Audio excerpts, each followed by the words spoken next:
nene ka wila, e ua I ua balane. Ka mau ki a biha, ke noe noe mai ne. E nene ka wila, e ua balane.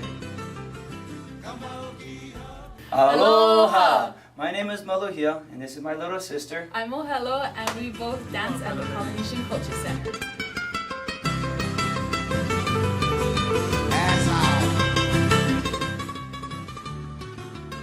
For me, as it comes to the song that I need to portray, the hula, it varies in two different ways. Kahiko is our ancient method of dancing, our ancient style of dancing, where it's done more firm, more vigorous. As for the modern style, we call awana. Awana means to stray, so it's going away from traditional hula dancing. One song that I do feel most proud to dance is called Noho Pai Pai. Noho Pai Pai it's a very fun song, and for us boys, commonly nowadays, we get to have a little more fun and more tease, especially to a loved one. Someone who we feel would enjoy the song as well. We don't do it just for ourselves. We do it to enjoy seeing somebody else enjoying it. As we portray the song, it's just a feeling within inside you that you do it with love and compassion for another one to help cheer them up, make their day. And when you go to dance to different songs, as for Noho Pai Pai, it being a fun song, you're talking about, hey, come, look at this. This is something I have. In the song, we get to portray something a little fun. It's a rocking chair. A lot of people back in the days are thinking, oh, rocking chairs are really nice. You know, you had to have money to have one. But when you have one, you want to show your friends, you want to show your neighbors. So you get have a little more fun and pride and tell people, hey, come, see what I have. This here is my rocking chair. You want to sit and have a rock, and you can enjoy it for yourself. For the Noho Pai Pai, that's my favorite song, and I hope I've been able to share with you. There's a song called Manu O'o, and it's not gender specific, but it's talking about a loved one. You could make it, when you're dancing it, you can think of your boyfriend, your husband or fiance or grandparent or your parent, and whenever I dance it, I think about my grandfather who had passed on, and it talks about in the song about searching for your loved one, and I hope that one day when I do pass on that I will be able to see my grandfather again, and so that's what keeps me dancing and expressing my feelings and love for my hula and my culture.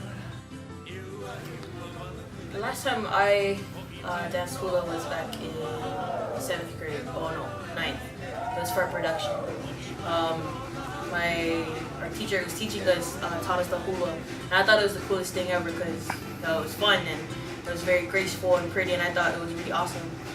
When I finally learned when they were teaching it and I learned it, I was able to, our teacher always kept telling us, like, I have to feel the music, I have to feel the motions and go with it. And once I did, I finally, I was not only enjoying the dance, but also somehow feel like, what they call the spirit of aloha, which, I later didn't know until I attended BYU Hawaii, but at the time, it felt very, it felt very warm and comforting. And so when I danced the hula, it felt really, out of this world, like in the sense of comfort, warmth, and that grace that you feel when you follow the motions and embrace the music and the actions that are being taught. And so once you get into that, it just it sometimes just feels like not only you're performing, but also just doing it just because, and it just feels really feels good. It gives you that warm feeling, and that's how I feel when I dance. The last time when I danced hula, it just gave me such a warm feeling, and I liked it. I wanted to do it more, and so yeah, that's what hula means to me. Aloha, my name is Alice Lenchoy, and I was born and raised in Samoa, but right now I'm in BYU and I'm working in the Hawaiian Village in the Polynesian Culture Center. Usually when I dance hula or when I perform, when I do the shows in the village, I always I feel proud of myself knowing that I'm Samoan, but I'm able to dance and do other cultures, say for example Hawaii or the hula. And to me, whenever I dance, deep inside me, I feel happy knowing that I was able to. I can do hula even though I'm not Hawaiian. And I feel happy most of the time. It's doing the shows. It's one of the things that I always look forward to throughout the weeks. So I can show to the Hawaiians that I can dance too.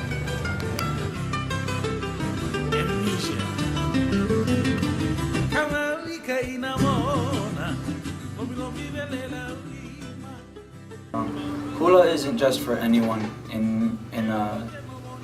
In outlooks overall of hula itself, it's something to be done, to be taught by somebody who knows what the song is talking about, or what they need to, what motions they need to use to portray. A lot of people think that, oh, pua, you just put your fingers together. It's like there's a tenderness or a description in the song that you need to be able to translate into the motion.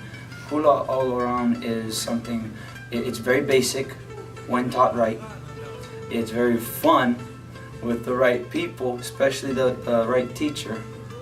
When you have a really good, fun kumu who is a teacher, he or she will make it enjoyable to the point that it becomes a part of you as you go throughout life, and you're able to see elements throughout your life and be able to think, oh, this could, to portray the wind, you can use so many emotions.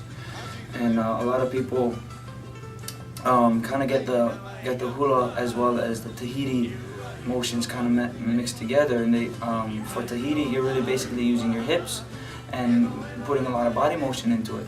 As for hula, it's not only in the hands, but the rest of the body, portraying it and trying to show everyone that yes, I am talking about a woman, I am talking about a man, I'm talking about the land of where I live. And you get to have, you have more of a joy to know that as you're presenting the culture, you're presenting a message for everyone to know and understand. And they don't just see, oh, pretty fingers or pretty hands. They see the entire body itself and being able to portray the storyline, the hula. Generally, people think of hula as this, as you see on TV, you know, leis and the hula skirts and everything, and you know, it just looks all fun and joy.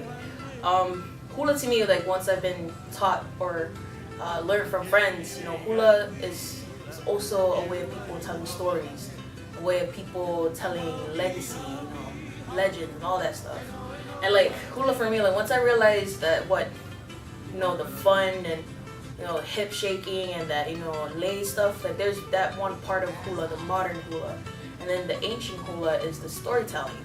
And like once you understand that concept of hula, you're not only watching, but you're also just like you're watching a story being told, and through the motions of hula.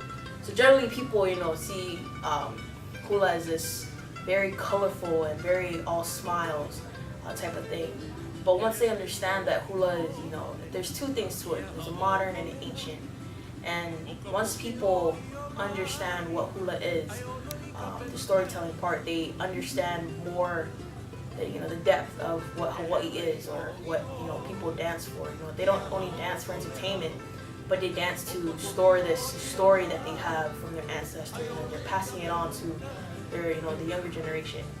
And so, you know, people have different perspectives, but I think hula is not just for entertainment. It's also a way of preserving and continually telling the story. Generally, hula basically means, to me, it's not only, it's a form of Hawaiian dancing, but usually in the village when our bosses do the shows, they explain what hula means, and for some people they always think that hula is a Tahitian dancing or tamude, which is a fast hip shaking dance, but actually hula is a slow motion dance for the Hawaiians usually do, where they sway most of the time, and mostly shows graceful and beauty of a female or the men as well. So basically, for Hawaiian dancing, hula is not the only Hawaiian dance that.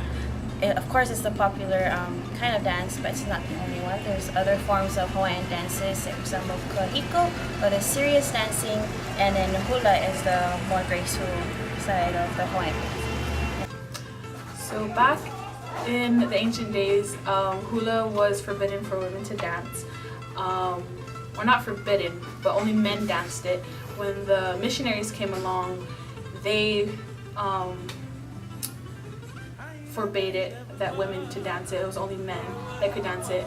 Years later, when King Kalakaua saw the grace and beauty of the female, he took the ban off, and a lot of people around the world know hula by the trade of women and not men. So when they see the men dance it, they're a little surprised by it.